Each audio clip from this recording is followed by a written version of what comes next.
السلام عليكم ورحمة الله وبركاته، أهلا بيكم في دوتشاو استوديو. النهارده نتكلم على أدون ليها علاقة بالإضاءة وهي اللايت رانجلر. وعلى فكرة الأدون دي بتسهل عليك كتير قوي، اللي عاملها شخص اسمه ليونيد ده هو شخص أصلا ديزاينر وسي جي ارتست وبيلدر، بيبني أدونز وعامل حاجات حلوة قوي وشغله احترافي قوي. الأدون بتسهل عليك كتير قوي، هنتكلم عليها دلوقتي بمنتهى البساطة. هي سعرها $35 في الوقت الحالي، ولكن أنت عارف أي أدون بنتكلم عليها هتحملها منين؟ من قناة التليجرام. هتمسك الأدوم تسحبها وترميها جوه بلندر، أو إن أنت تخش على edit preferences وتعمل check point أو هنا install وبعد كده تختار شوف أنت حطيتها فين وتدوس عليها وتحملها بمنتهى السهولة. يلا بينا ما نضيعش وقت ونخش على طول. إحنا دلوقتي بنتكلم في الإضاءة. الإضاءة يعني عندنا اتنين مود، يا إما EV يا إما cycle. إحنا دلوقتي هنشتغل على ال EV. ده موديل هنجرب عليه الإضاءة. أنا دلوقتي بعد ما باخلّص الموديل بتاعي وعايز أظهر الموديل بتاعي أو أبدأ أضبّط إضاءة. إيه ال3 حاجات اللي أنا باكون محتاجهم؟ هي القوة والقُرب والبُعد والحجم. إيه يا عم شوقي الحاجات دي؟ هاقول لك دلوقتي. أعرف منين أساسًا إن الأدون اشتغلت معايا؟ لو دوست كده كليك شمال هالاقي مكتوب light operation، كده الأدون شغّالة معايا ما فيهاش أي مشاكل. أول ما أدوس edit light هالاقي إن أنا اتنقلت لmood تاني أساسًا. يعني بُص إحنا كده في الmood عادي. أول ما أخش كده edit light أنا شايف فيها حاجات برتقاني كده ظهرت. وبُص أول ما أقرّب من الobject بتاعي إيه اللي هيحصل؟ أول ما أقرّب شايف هي الإضاءة بتتتبع الanchor point بتاعة الماوس بتاعي بمنتهى السهولة. طبعًا دي حاجة أنت عشان تعملها بتكون فاهم، بتحط shrink wrap وبعد كده بتلزق، بتاخد وقت جامد جدًا. دلوقتي خلاص الadd-on سهّلتها لك. طب إيه هم ال3 حاجات اللي إحنا قُلنا عليهم؟ قُلنا القوة والاقتراب والحجم. القوة لو أنا أصلًا من غير ما أعمل أي حاجة حرّكت الwheel بتاعة الماوس هالاقي إن أنا بازوّد الwatt، القوة بتاعة الإضاءة، وأقدر أقللها وأزوّدها براحتي بمنتهى السهولة. طب وتاني حاجة الاقتراب والبُعد. لو دوست على Alt وبعد كده سحبت كده لورا شايف الأدوم يعني الإضاءة بتبعد معايا وهي أصلًا قوية، ممكن أقلل قوتها كده شوية، فبقت مثلًا جايبة معايا الحتة اللي فوق الراس دي كده مثلًا هنا. طب افرض هنا شايف أنت الإضاءة أصلًا حجمها صغير، يعني الarea حجمها صغير، عايز أزوّد الحجم، هادوس على Shift وهازوّد وأصغّر الحجم بالwheel بتاعة الماوس بمنتهى السهولة. شايف؟ يعني مثلًا دوست على Alt رُحت مقرّب كده، رُحت مزوّد القوة. شايف؟ تحكُّم كامل، أنت متحكِّم كاملًا في الإضاءة، القوة والاقتراب وكل حاجة.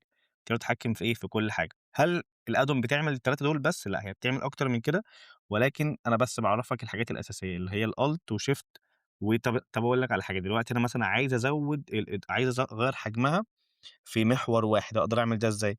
لو دوست على Shift وبعد كده دوست على Control وحرّكت الماوس، شايف أنا بازوّد بالطول. يعني أنا شايف كده الإضاءة عندي بقت طويلة، فمثلًا جايبة الحتّة دي بس.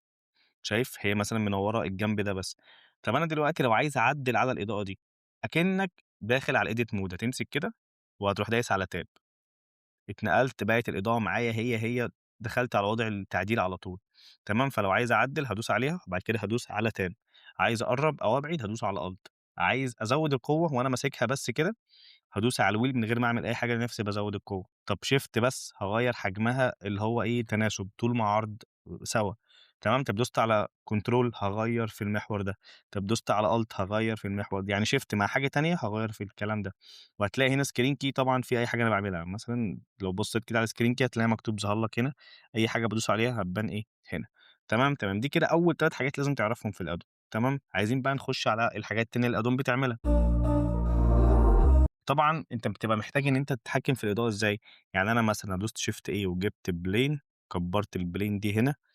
تمام. أنا دلوقتي عايز أخلّي الإضاءة تيجي على الobject بتاعي وما تجيش على الplane. هاقدر أعمل ده إزاي؟ هاقول لك دلوقتي. لو أنا جيت دوست هنا وبعد كده جِبت إضاءة ومثلًا بعدتها كده لفوق شوية، خلّيتها هنا، دوست على Alt رُحت باعدها شوية، هي كده مسمّعة في الأرضية. أنا مش عايزها تسمّع في الأرض، أنا عايزها تسمّع في الobject بتاعي بس. مثلًا كبّرت كده حجمها كمان فبقت الأرض منوّرة. لأ، أنا عايزها تنوّر الobject بتاعي بس ما تنوّرش الأرض. هاقدر أعمل ده إزاي؟ لو دوست على الL هالاقي إن أنا على طول الأدون حددت لي الobject بتاعي، ويعني كده أنا منوّر الobject بس مش منوّر الأرض. لو أنا دلوقتي جِبت إضاءة جديدة وعايز أنوّر الأرض بس، طب أصلًا أنا مش عارف أتحكّم فيها لإن الأرض أساسًا مسطّحة، فاهمني؟ فالأرض مسطّحة فشايف الإضاءة عندي عاملة إزاي، هي هنا بتلِف حوالين الobject. طب الأرض مسطّحة فأنا مش عارف أتحكّم فيها. فركّز معايا دلوقتي في المفاتيح اللي هاقولها. لو جيت دوست على 2 من الكيبورد من الجنب اليمين، هالاقي إن أنا ثبّتت الإضاءة وبالِف في محور واحد. ثبّتت الإضاءة وبالِف في إيه، يعني مثلًا ثبّتت الجنب ده، رُحت دايس على Alt بعدت شوية، بعد كده دوست على Shift كبّرت حبّة، وبعد كده دوست على الL شايف أنا كده مش جايب الإضاءة، هو بيقول لك أنت عايز تحط الإضاءة على إيه، عندك 3 اختيارات، عندك هنا كده الكلب بتاعي ما عليهوش إضاءة، والأرضية بس هي اللي عليها إضاءة، طب كده الكلب بتاعي بس هو اللي عليه إضاءة والأرضية ما فيهاش إضاءة، طب كده أو الإضاءة على الاتنين مع بعض، يعني كده الإضاءة على الاتنين مع بعض. طب أنا دلوقتي عايز أفُك، يعني خلاص هو كده تحس إن هي لزقت، لأ لو دوست على ال2 تاني، على الاتنين تاني، هالاقي إن أنا فكيت خلاص وأقدر أحركها براحتي. طب أقدر أعمل إيه تاني؟ مثلًا دوست هنا، رُحت جايب light تاني وحطيته مثلًا هنا، جيت مثلًا رُحت دايس هنا على من قدّام مثلًا من الجنب ده، ورُحت باعده شوية، كبّرت حبّة، زوّدت شدة إضاءة، ورُحت دايس على 1، 1 بيثبّتها، خلاص ده كده الإضاءة دي هتفضل ثابتة على طول. طب أنا جيت دخلت على edit شايف مكانها اتغيّر على طول، طب دي عشان هي ثابتة إحنا مثبّتينها، وهنا لو دخلت على الedit هالاقي مكانها ثابت، طب عايز أفُك التثبيت أروح دايس على ال1 هالاقي نفسي فكيت التثبيت وأقدر أحرّكها. دلوقتي أنا عايز أتكلم على ميزة قوية جدًا وهي الGoops Light. الGoops Light هي بتكون إضاءة متاخدة من صورة أبيض في أسود بتنعكس على المشهد بتاعك، يعني هاعمل ده إزاي؟ هاقول لك دلوقتي. دلوقتي هاجيب إضاءة عادية من الأدون زي ما إحنا جبنا عادي، مثلًا هاحط الإضاءة دي هنا وهاروح باعد بيها شوية، نخش طبعًا على الrender، مثلًا هاثبّت هنا كده، وبعد كده أخُش على الrender، هامسك tab، هامسك الإضاءة بتاعتي، هادوس على alt، هابعدها شوية، هاكبّر حجمها، هازوّد الpower بتاعها. طَب أنت شايف كده الإضاءة بتاعتي عاملة إزاي؟ الإضاءة بتاعتي مستقيمة flat جدًا، هي مجرّد السطح دوّة وخلاص، هادوس كده على الedit، وبعد كده هنطلع بيها لفوق كده شوية، تمام، زي الفل. أنا دلوقتي شايف الأرضية بتاعتي عاملة إزاي؟ الإضاءة لونها يعني الإضاءة مدوّرة، لونها سطحي جدًا، ولكن لو جيت عملت كده وبصيت هنا في الحاجات هالاقي عندي area point sun spot كل الحاجات دي عادية جدًا، ولكن هنا الاختلاف، ده كده الاختلاف، عندي Goops دي اللي إحنا هنتكلم عليها دلوقتي، عندي HDRI طبعًا أي حد بيعرف يستخدم HDRI اللي هي صور بتدّيك إضاءة من كل حتة بتنعكس على الobject بتاعك، ولكن إحنا دلوقتي هنتكلم على الGoops بالذات. لو أنا جيت دخلت كده على الGoops ودخلت جوّه، هالاقي إن هو بيقول لي في حاجتين، طبعًا هنا كده لو جيت دخلت على العادي، طبعًا لو دوست هنا الأدون عشان هي متكرّكة مهما أنت عملت مش هتاخد الoffer ده، لإن هي مفصول عنها النت فاهمني؟ فهتيجي تدوس هنا بعد كده هتدوس Groups Lite، تمام، أنا عشان عندي Groups عندي الأشكال دي كلّها وفي أشكال تانية كتير أوي لو أنت كتبت Groups Lite على جوجل ودخلت في مواقع كتير أوي بتدّي Groups Lite مجانية، تمام، مثلًا استخدم حاجة زي كده. وجيت دوست عليها مرتين شايف الانعكاس بتاعي خد شكل الإيه، شكل الجوبس، ولكن أنا دلوقتي لو دخلت على الedit وبعد كده مثلًا جبت الجوبس دي مثلًا هنا وزوّدت القوة جامد، جامد، جامد، جامد، مثلًا حاجة بقى كده عالية، هالاقي إن بُص وبعدين كبّرت المساحة اللي هي واخداها، مثلًا خلّيتها كده، ممكن على فكرة من برّه الedit ممكن أحرّكها أنا لوحدي، وجيت بصّيت شايف أنا عندي الانعكاس بتاع الإضاءة على الأرضية قوي ومدّي شكل حلو أوي. فاهمني؟ بياخد شكل الجبس، طب لو الجبس دي على شكل شجرة، هتدّيني هنا على شكل شجرة، أيًا كان شكلها هتدّيني، وعلى فكرة بقى إحنا كده كل ده في الEV، فأنت تخيل بقى إحنا دخلنا دلوقتي على معلومة صغيرة أوي لو أنت عايز تعرف إزاي أصلًا تحدد مكان الجوبس أو تخلّيها تظهر من عندك على الكمبيوتر للأدون، هتيجي هنا تخش على edit preferences تخش على الأدون ذات نفسها، هتنزل تحت كده طبعًا الإعدادات دي مش محتاج تغيّر حاجة فيها، هتنزل هتلاقي حاجتين، هتلاقي الHDRI والجوبس، الHDRI أنت لمّا تيجي تدوس هنا plus هتلاقيه فتح لك مكان جديد، ممكن تحط أكتر من مكان، ولكن يُفضّل إن أنت تجمّع كل الجوبس اللي أنت بتحمّلها في حتة واحدة، وتروح دايس هنا كده على هتختار الfolder اللي أنت عايز تحط فيه الجوبس، فلمّا تيجي تخش هتلاقيها سمّعت معاك في الأدون، غير كده هتلاقي إن أنت الجوبس عندك فاضية وما فيش فيها أي حاجة، والHDRI فاضية وما فيهاش فيها أي حاجة. طبعًا الصور دي كلّها موجودة طبعًا تقدر تجمّعها من أكتر من مكان من polyheaven أو في أماكن كتير جدًا، فدي معلومة بس مهم تعرفها ويالّا بينا نكمّل في cycle نشوف هنعمل إيه. فأنا دلوقتي موجود في cycle ولو دوست كده click وبعد كده جِبت light عادي مثلًا هنا، وبعد كده بعدته شوية، كبّرت حجمه، تمام، وزي ما قُلنا رُحت داخل هنا ومخلّيه جوبس، تمام، هاختار أي جوبس من عندي، أي شكل يعجبني، مثلًا هاختار حاجة شكلها مثلًا زي كده.